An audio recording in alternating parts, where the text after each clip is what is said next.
Bom dia, espero que todos estejam bem aí. Primeiramente eu queria estar falando para vocês aí algumas coisinhas. Deve estar sendo difícil esse período aí da quarentena, né? Bastante entediante. Eu tô entediado também. Mas é necessário, né? Nesse momento a gente precisa estar pensando primeiramente na saúde. Aí depois a gente pensa no resto. A gente tem que se manter vivo para depois poder passear, namorar, jogar bola, andar de bicicleta, ir no shopping, enfim, voltar às nossas atividades normais. Então, desde já eu desejo que todos possam se manter saudáveis aí, manter a sanidade, né? Não pira aí, apesar da loucura que está sendo ficar em casa todo esse período. Mantenham-se saudáveis e bem, e em paz, enfim. Espero que vocês possam suportar esse período aí, superá-lo da melhor maneira possível, tá? A partir de hoje, né, a gente vai estar começando a ter as aulas não só de biologia, mas no meu caso especificamente de biologia, no padrão EAD, de ensino à distância, para que a gente possa estar, driblando as adversidades, né, apesar de toda essa dificuldade, apesar de estarmos longe, apesar da escola estar fechada, a gente possa estar mantendo o nosso curso para que vocês percam o menos tempo possível, para que vocês sejam menos prejudicados possíveis. Eu nunca trabalhei nesse padrão fazendo videoaula, inclusive essa é a primeira vez que eu estou realizando videoaulas para vocês. Eu espero que a ideia possa ser bem transmitida, que vocês consigam entender o conteúdo. Pode ser nesse primeiro momento que seja um pouco mais difícil, mas acredito que vocês vão, o quanto antes, tirar isso de letra. Né? A gente vai se adaptando. Eu vou estar provavelmente fazendo melhores aulas no decorrer das aulas. Vocês vão estar assimilando melhor no decorrer conforme vocês forem recebendo as videoaulas. E a gente vai tocando o barco porque a vida continua, tá bom? Então que a gente possa realizar esse padrão de aula da melhor maneira possível, ok? Desde já eu me disponho a estar ajudando vocês via WhatsApp, sei lá, via qualquer tipo de ferramenta que vocês acharem que eu possa estar contribuindo. Eu estou total à disposição de vocês, tá bom? Que a gente possa superar esse período juntos.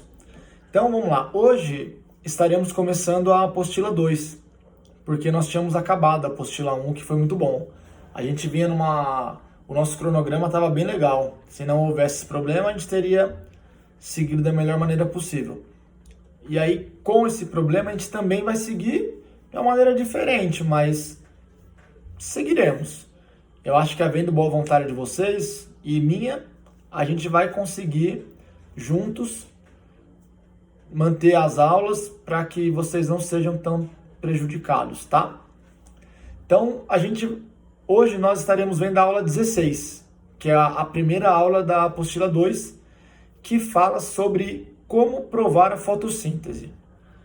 Fotossíntese, eu acho que é algo que nem precisa estar falando, todo mundo sabe o que é fotossíntese. Basicamente é o processo onde os vegetais produzem o seu alimento, mais especificamente glicose, que é um tipo de carboidrato. Por que carboidrato? Primeiro, porque carboidrato você não encontra no solo. Então, as árvores, através das raízes, elas não pegam carboidrato. E segundo, porque o carboidrato, ele é a base da pirâmide alimentar, basicamente o nutriente mais importante de todos. Quando vocês olham o esqueminha lá, pirâmide alimentar, isso tem como a base os carboidratos. Carboidrato é o nutriente que qualquer tipo de ser vivo precisa em maior quantidade. Por que isso? Porque o carboidrato é o nutriente responsável por fornecer energia para o organismo. Sem carboidrato não há energia. Mas a planta é parada, você pode pensar isso. Mas a planta, mesmo parada, ela cresce, ela gera suas flores, gera seus frutos, circula seiva no interior do corpo dela, as raízes absorvem água e todas essas atividades, elas exigem energia, elas requerem gasto energético. Se você dorme, por exemplo, você gasta energia mesmo dormindo, porque você respira, o seu sangue seu coração bate, né? O seu sangue circula, os seus neurônios se mantêm ativos. Então, todos os corpos, todos os seres vivos, mesmo quando eles estão em repouso, parado, eles gastam energia, porque o seu metabolismo segue funcionando. E essa energia vem através dos carboidratos. Por isso, a fotossíntese é necessária para os vegetais. Apesar deles pegarem algumas coisas do solo, eles não pegam carboidrato. E aí o carboidrato vai ser adquirido através do processo de fotossíntese. Então, basicamente, fotossíntese é a planta pega água do solo, pega CO2 da atmosfera e pega luz solar e faz tudo isso se transformar em oxigênio e carboidrato, especificamente amido, frutose, celulose, glicose. Tem vários tipos de carboidrato que a planta gera a partir do processo de fotossíntese, tá? E aí, se eu não vejo a fotossíntese, como eu sei que ela ocorre? Basicamente, várias coisas que a gente não vê, a gente consegue provar que existe. Tipo o vento. Você não vê o vento, mas você levanta a mão lá, tá rolando uma ventania, você sente o vento na sua mão, você provou que o vento existe. Com a fotossíntese também ocorre dessa maneira. E aí na apostila aqui a gente vai estudar 3 formas de estarmos provando que a fotossíntese existe, que a fotossíntese ocorre, tá? Que é, primeiramente, o método do desprendimento de bolhas, depois o método de Engelmann e depois o teste do amido. Então vamos lá. O primeiro modo, ele só pode ser realizado com plantas aquáticas, tá? Então se você pegar uma planta aquática e colocar ela num recipiente com água e envolver ela com um tubo de ensaio, mais ou menos conforme essa imagem aqui, ó, olha aí. Se você realizar esse processo, você vai ver o surgimento de bolhas. Por que bolhas? Porque quando a planta recebe luz, ela realiza fotossíntese. E a fotossíntese libera gás oxigênio. Gás em água torna-se bolha. Então, nesse método, quando nós vermos bolhas subindo, bolhas que no caso serão de oxigênio, nós teremos como afirmar que nesse momento a planta está realizando fotossíntese. Porque se está saindo bolhas na água, é porque tem gases sendo liberados naquela região. E aqueles gases, no caso, são os gases realizados pela fotossíntese. Os gases liberados pela fotossíntese. Certo?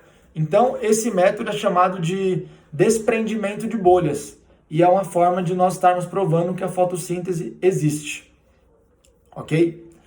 O outro modo de estarmos provando a presença da fotossíntese também tem relação com o gás oxigênio. Porém, nesse caso, não dá para visualizar o gás saindo como no método anterior. Nesse caso, que é o método de Engelmann, vai ter a ver com a quantidade de bactérias aeróbias. O que seriam bactérias aeróbias? Bactérias aeróbias são aquelas que sobrevivem somente na presença de oxigênio. Então, se eu tenho uma região com muito oxigênio, eu vou ter muitas bactérias aeróbias naquela região. E lembra, a fotossíntese, ela emite oxigênio.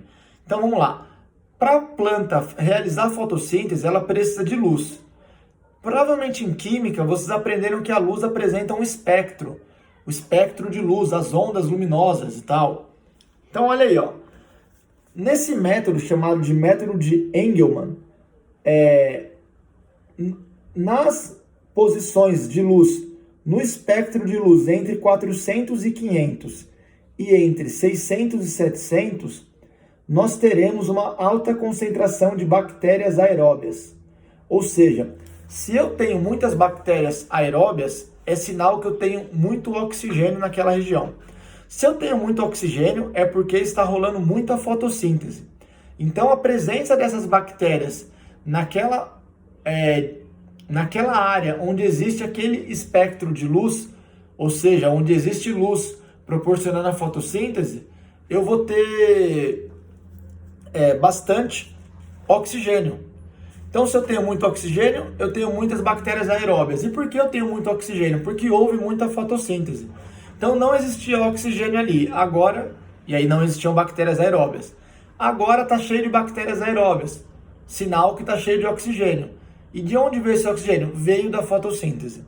Então, esse método de Engelmann consegue provar a presença do processo de fotossíntese nos vegetais através de uma população de bactérias aeróbias, onde ele põe uma planta, ele ilumina essa planta e ele prova que se essa planta não tiver luz, não tem bactérias aeróbias nela, porque não rolou fotossíntese, ela não liberou oxigênio. Se essa planta recebe luz, começa a mutuar uma grande quantidade de bactérias nela. Por que isso? Porque ela passou a produzir oxigênio através da fotossíntese, certo? E o último teste é o teste do amido, que ele é utilizado através de um reagente químico. Então, tem um reagente químico específico que, quando eu coloco ele em uma substância, em uma área onde existe amido, ele ganha uma determinada coloração.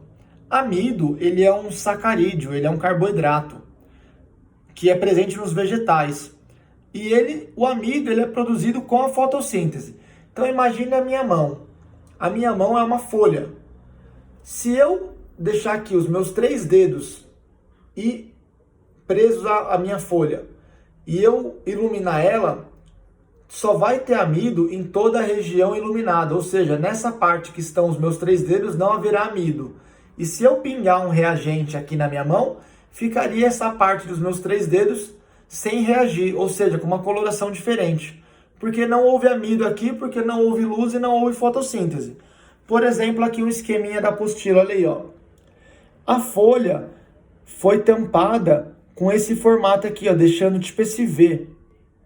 Aí, quando eu coloquei o teste do amido, só ficou escuro as partes que receberam luz. Por que isso?